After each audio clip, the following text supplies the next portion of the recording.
26 август, намираме се в село Гецово. Разговаряме с Славомир Славов, агронома на Васил Петров, арендатор Васил Петров, за да каже резултатите, които е постигнал при производството на пшеница през 2009 година. Значи от заложената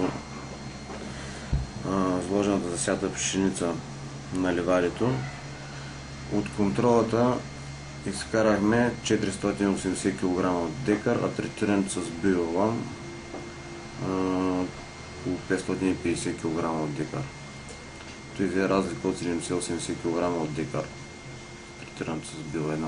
Забелязахте ли нещо в поведението на пшеницата по отношение на вегетацията, недостиг от азот, някакви други симптоми по поведението на пшеницата при двете третирания? Забелязахте ли? Не, нямаше така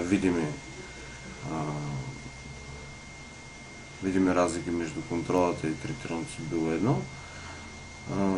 Значи контролата да отбележа е с около 12 активно азот с минерални торове. Значи, какво ми направи впечатление, че друго, което в ъгъла на блока беше останало 70-80 декара, където био-1 не стигна. И там ми направи впечатление, че след пожънването плевелите бяха много повече в сравнение с другата част на блока. Говоря за стърнището.